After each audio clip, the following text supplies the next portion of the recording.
안녕하세요. 양상민이라고 합니다. 1주차 강의를 시작하도록 하겠습니다. 자, 컴퓨터의 발달부터 한번 살펴보도록 하겠습니다. 컴퓨터의 발달, 먼저 시대순으로 한번 볼까요? 자, 1940년대부터 한번 쭉 보도록 할게요. 먼저 ABC 컴퓨터, 아타나소프 베리 컴퓨터라는 건데요. 이 컴퓨터가 바로 세계 최초의 전자식 디지털 컴퓨터입니다. 많은 사람들이 우리가 어렸을 때 공부할 때 ENIAC이 최초의 컴퓨터라고 알고 있는데요. 사실은 ABC가 최초의 전자식 디지털 컴퓨터입니다. 1973년도에 있었던 ENIAC 특허와 관련된 소송에서 처음으로 일반 대중에 널리 알려지게 되었고요. 후에 아타나소프사가 자신들이 개발한 아타나소프 베리 컴퓨터가 최초의 컴퓨터라며 이의를 제기했고 결국 법정에서 아타나소프사가 승소를 하게 됩니다. 그런데 아직 대중 사이에서는 ENIAC이 최초의 컴퓨터라고 알고 있죠. 사실 어떤 컴퓨터가 최초의 컴퓨터인지는 우리에게 별로 중요하지 않습니다. 이러한 컴퓨터들이 1940년대에 처음으로 이제 만들어졌다는 게 가장 중요하겠죠. 다음 페이지를 봅시다. ENIAC 1946년도에 발표된 컴퓨터고요. 엄청나게 큰 컴퓨터입니다. ENIAC은 미군 탄도연구소의 의뢰로 만들어졌습니다. 사실은 컴퓨터가 발전이 된 시기는 과학의 이런 용도보다는 전쟁과 아주 밀접한 연관이 있습니다. 이 1940년대만 해도 전쟁이라는 그런 시대였죠. 그래서 이런 시대에 미군에서 의뢰를 하게 됩니다. 폭탄을 또 쐈을 때 어디에 떨어질지를 계산할 수 있게끔 그렇게 해서 만들어진 게 바로 ENIAC이라는 컴퓨터예요. 굉장히 크고요. 근데 이거 전력 소모가 또한 굉장히 커서 이 컴퓨터가 가동이 될 때는 펜실베니아 한 구역의 전등이 어두워질 정도로 엄청난 전기를 소비했다고 합니다. 자, 이 ENIAC은 예전에 286AT 성능에 불과하지만 당시에는 대단한 계산 능력을 자랑하였고 사람이 7시간 정도 걸리던 탄도 계산을 전기식 계산기는 1시간이 소요되고 ENIAC은 단 3초 만에 치워버려 총알보다 더 빠른 계산기라고 불리게 되었다고 합니다. 그런데 이 ENIAC은 기억 용량이 적고 더구나 프로그램이 현재와 같이 기억장치에 저장이 될 수 없었기 때문에 다목적으로는 사용할 수 없다고 합니다. 자, 그게 바로 ENIAC이고요. 넘어가 볼까요? 1950년대는 컴퓨터가 이제 상용화가 시작되는 그런 시대입니다. 그래서 1949년도에 에드삭이라는 최초의 프로그램을 저장할 수 있는 컴퓨터가 발표가 되고요. 그리고 1950년대에는 유니백1이라는 컴퓨터가 또 발표가 됩니다. 이 유니백1은 최초의 상업용 컴퓨터고요. 미국의 인구조사국에서 사용이 되었다고 합니다. 그리고 1952년도에는 에드백이라는 또 컴퓨터가 발표가 되고요. 이런 식으로 1950년대가 바로 컴퓨터의 상용화가 시작이 되던 그런 시대가 되겠네요. 자, 그리고 1960년대는 이제 생산 시스템에서 컴퓨터가 활용이 되었던 그런 시대예요. 그래서 컴퓨터 응용 디자인과 생산 시스템을 개발을 하고요. 그리고 최초의 CAD/CAM 시스템 가운데 하나가 제너럴 모터스에 의해서 개발이 됩니다. 또한 1960년대에는 마우스가 발명이 되는데요. 더글라스 앵겔바트에 의해서 마우스가 발표가 됩니다. 지금 사진에 보시는 것처럼 나무로 이렇게 만든 건데요. 아래에는 바퀴가 2개가 있어요. 그래서 X축하고 Y축의 위치값을 인식하도록 그렇게 되어 있는데 마우스 발표는 1968년도에 되었지만 이 마우스를 활용을 해서 상용화한 것은 바로 애플사입니다. 애플사가 나중에 이 마우스를 헐값에 라이센스를 들여와서 자기들의 애플 컴퓨터에 접목을 하게 되죠. 굉장히 똑똑한 친구들이에요, 애플은. 자, 다음 페이지.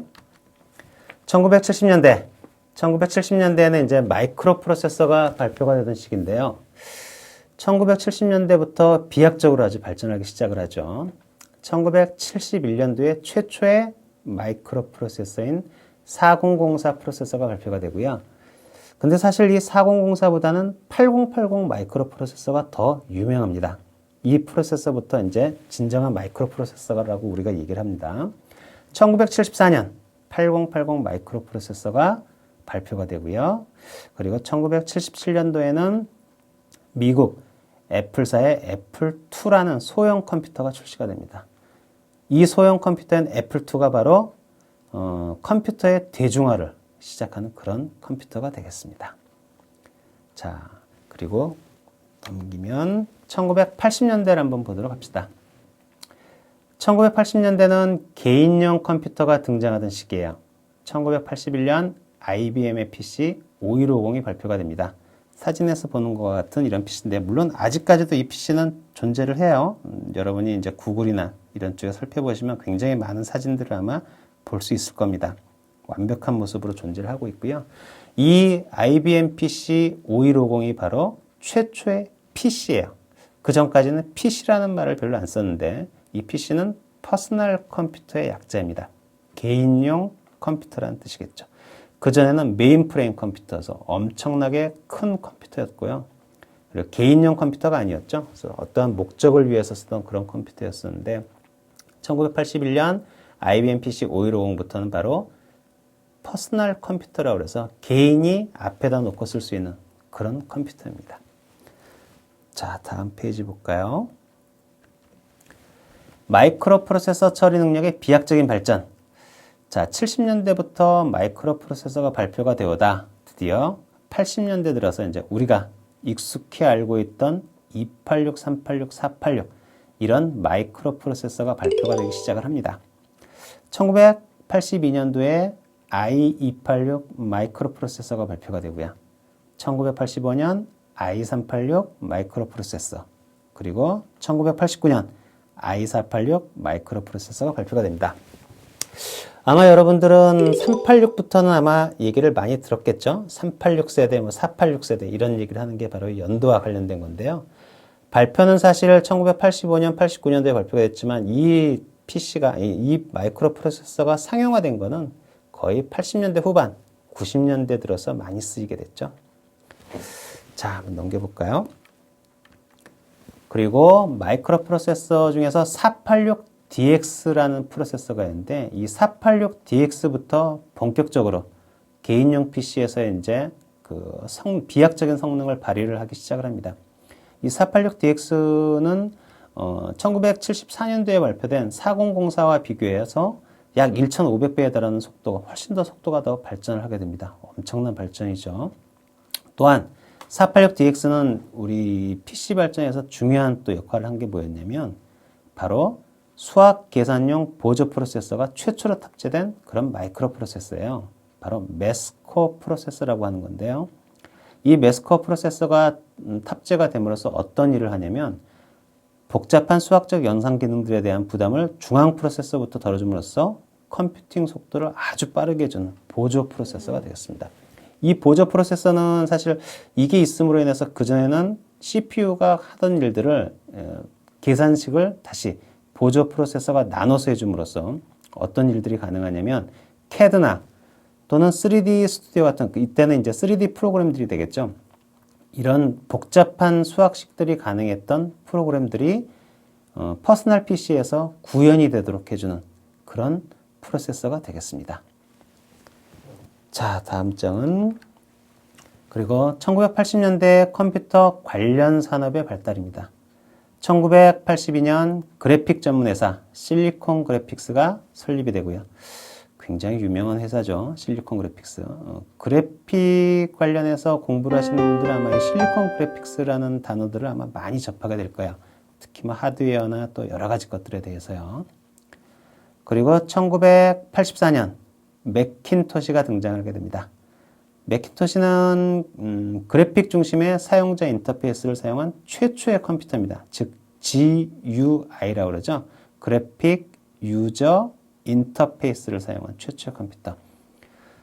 이게 바로 1984년도에 발표가 됩니다. 그리고 1985년도에는 CD-ROM. 지금은 여러분들이 거의 안 쓰죠. CD-ROM은 거의 안 쓰고, 지금은 아마 DVD 또는 블루레이인데, 거의 DVD도 아마 요즘 PC에는 잘 장착을 안 하는 걸로 알고 있습니다. 불과 몇십 년 전 건데요. 그죠? 자, 1986년 타가 비디오 보드가 발표가 되고요. 타가 비디오 보드는 개인용 컴퓨터에서 그래픽 작업을 할 수 있도록 도와주는 그런 비디오 보드가 되겠습니다. 자, 그리고 1986년 픽사가 등장을 합니다. 루카스 필름에서 독립을 하고요. 스티브 잡스가 그 전에 애플에서 쫓겨난 스티브 잡스가 이 픽사를 인수를 하게 되죠.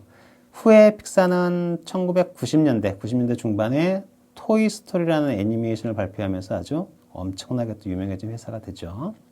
물론 토이스토리 발표하기 전에 시험작들의 애니메이션은 꾸준히 발표를 합니다. 그거는 제가 다음 시간에 여러분들한테 한번 보여드릴게요. 자, 다음 장 봅시다. 1990년대는 아주 중요한 컴퓨터 역사에서 아주 중요한 한 시대가 되겠습니다. 1980년대에 사용되었던 평균적인 컴퓨터보다 크기는 작아지면서도 성능은 더욱 강력해진 컴퓨터 시스템들을 바뀌는 주요 전환점이 된 시대가 바로 1990년대예요. 우리의 컴퓨터 생활은 사실 1990년대라고 보면 되죠. 90년대, 2000년대 한 20년 동안 엄청난 발전을 하게 됩니다. 거기에 대해서 한번 알아보도록 하죠. 1990년대의 컴퓨터 성능의 발달, 1993년도에 펜티엄 프로세서. 이 펜티엄이라는 프로세서는 아직까지도 사용이 됩니다. 그전에는 286, 386, 486 이런 식으로 이제 숫자로 명칭되다가 1990년대가 되면서 비로소 이제 펜티엄이라는 고유의 이름을 갖게 됩니다. 이 펜티엄은 난 후에 펜티엄 2, 펜티엄 3, 그리고 지금 펜티엄 4죠. 지금은 쓰나? 자, 펜티엄 프로세서가 발표가 되고요. 1994년 펜티엄 이제 속도, 메가헤르츠라고 그러는데 이 속도를 끊임없이 이제 증가를 시켜요. 그리고 1995년 120메가헤르츠, 60메가헤르츠부터 시작된 게 이제 120. 1997년도에는 펜티엄 MMX가 발표가 됩니다. 멀티미디어 익스텐션 기술이라고 하는 건데요. 이 MMX 기술이 발표가 되면서 이제 멀티미디어 성능을 향상을 시켜요. 그래서 컴퓨터에서 동영상, 사운드 또는 뭐 여러 가지 기능들이 이제 아주 원활히 작동이 되도록 하죠. 1997년 펜티엄 2 프로세서가 발표가 됩니다. 기존에는 60메가, 66메가, 90메가 이랬던 헤르츠가 이제 100 단위로 올라가기 시작을 합니다. 이 97년도에. 그리고 1999년도에는 펜티엄 3 프로세서가 발표가 됩니다. 이 펜티엄 3는 펜티엄 3 450MHz부터 시작을 했어요. 이 펜티엄 3로 1GHz를 돌파를 하게 돼요. 1GHz를 돌파를 했던 시점에 굉장히 많은 뉴스들이 나왔고요. 이때 두 회사가 경쟁을 하게 됩니다. 바로 인텔사와 AMD라는 회사가 경쟁이 붙죠. 그래서 누가 먼저 1GHz를 돌파를 하냐. 그러면서 엄청난 속도 경쟁을 하는데 1GHz 돌파는 사실 인텔보다는 AMD가 먼저 돌파를 해요. 그 AMD라는 회사는 지금도 존재를 하죠. 물론 이제 지금은 많이 이제 축소가 좀 많이 됐지만 어쨌든 인텔과 한 축을 이룰 수 있도록 그때 인텔, AMD 양대 회사가 CPU 발전에 엄청난 역할을 합니다. 자, 다음 페이지. 1990년 컴퓨터의 발달과 관련된 이슈를 한번 보도록 하죠. 1990년대에는 정말로 많은 일들이 일어납니다. 정말로. 1990년에 윈도우 이제 3.0이 발표가 되고요. 일반인이 많이 알고 있는 거는 윈도우 3.0보다는 윈도우 3.1을 아마 알고 있을 거예요. 도스가 설치된 위에 윈도우를 설치해서 사용하는. 그 윈도우 3.1부터 아마 개인들이 좀 윈도우를 썼던 그런 게 있고요. GUI 기반, 애플의 매킨토시처럼 지금의 이제 윈도우 이런 GUI 기반, 그래픽 유저 인터페이스 기반의 운영체제죠. 마우스를 가지고 사용하던 거. 1990년 이전에는 도스였어요. 도스. 까만 화면에 텍스처, 타이핑을 해가지고 작업을 하던 거. 그래서 카피 A 뭐 이런 거 있죠. 이런 식으로 텍스트를 쳐가지고 명령을 수행했었고, 이 윈도우부터는 마우스를 가지고 마우스 아이콘을 클릭하면서 실행을 했던 그런 게 바로 1990년대에 발표가 됩니다. 그리고 1990년대 팀 버너스리에 의해서 최초의 웹 브라우저인 월드 와이드 웹이 발명이 됩니다. 바로 요즘 우리가 흔히 말하는 따따따라고 하겠죠. WWW, 그래서 월드 와이드 웹. 이게 90년대 처음으로 발표가 되고요. 1992년도에는 이제 인터넷을 쓰게 돼요. 인터넷. 그래서 인터넷 서핑이라는 단어가 이때부터 퍼지기 시작을 합니다. 서핑 더 인터넷이라고. 1992년. 이 시대에 대한민국에서는 바로 천리안 그리고 하이텔이 등장을 하게 되죠. 여러분이 요즘 유행하는 무슨 드라마 있죠? 뭐 응답하라 시리즈에 나오는 그런 것들이 바로 1992년 천리안 하이텔. 이건 아마 TV에서 몇 번 보셨을 거예요. 1992년도에 등장하고 이 등장할 때 이슈가 굉장히 많았습니다. 하이텔 같은 경우는 전화국에 가면 이 하이텔 단말기를 무료로 그때 줬었어요. 굉장히 작은 단말기였었는데 그래서 모든 대학생들이 아주 선풍적으로 지금과는 이제 다르지만 이 시대는 이제 채팅이라고 우리가 흔히 많이 그런 걸 하는데요. 천리안이나 하이텔에서 밤새도록 채팅을 했던. 근데 이때는 인터넷 라인이 없었어요. 지금과 같이. 그래서 어떤 걸 썼었냐면 모뎀을 썼습니다. 모뎀. 전화선 케이블에 그러니까 전화기를 집에 있는 전화기를 뽑고 그 전화선에다가 모뎀에서 나오는 전화 라인을 연결합니다. 컴퓨터에. 그러면 삐삐삐 하면서 이렇게 전화를 걸죠. 그리고 이게 인터넷 PC 통신과 연결이 돼요. 천리안에. 그래서 천리안에 접속을 해서 접속을 하면 1번 뭐 채팅방, 2번 뭐 무슨 방 해서 이렇게 숫자를 타이핑을 합니다. 그러면 거기서 원하는 방에 들어가서 채팅을 했던 바로 그런 시대가 바로 1990년대 초가 되겠네요. 지금과는 많이 다르죠. 자, 다음 페이지. 1994년 6월 한국통신이 최초로 인터넷 상용 서비스인 코넷 서비스를 개시를 합니다. 불과 20년 좀 됐네요. 그죠? 인터넷이 이제 최초로 된 게 우리나라에서. 그리고 1994년 나우누리, 천리안, 하이텔, 나우누리, 그리고 이제 좀 이따 나올 유니텔 이렇게 해서 4대 통신이 이제 1990년대 중반에 만들어지기 시작을 합니다. 1995년도에 한국형 포털의 전신 다음 커뮤니케이션이 설립이 되고요. 딱 20년, 21년 전이군요. 그죠? 다음. 그리고 1996년도 삼성에서 PC통신의 유니텔을 발표를 합니다. 수명이 근데 되게 짧죠? 금방 인터넷이 활성화가 되면서 유니텔은 금방 없어지게 되죠. 1997년 구글닷컴이 도메인 등록을 하고요. 자, 구글도 여러분 보시면 뭐 몇십 년 된 회사가 아니에요. 불과 한 십몇 년 정도? 16년, 한 20년 조금 안 되군요. 그죠? 최초로 무료 웹메일 서비스인 한메일 서비스가 바로 다음에서 시작이 되죠. 다음 한메일, 한메일.com 이런 식으로 그죠? 한메일.net 해가지고 이때부터 이제 개인이 대학생들이 메일 계정을 이제 만들기 시작을 합니다. 그래서 메일들을 막 보냈던 시기가 1990년대 후반이에요. 우리가 메일을 사용한 게 불과 얼마 안 됐죠. 그죠? 다음 1997년 아주 역사적인 한 해죠. 이때가 PCS 개인 휴대전화 퍼스널 커뮤니케이션 서비스가 바로 이때 시작이 됩니다.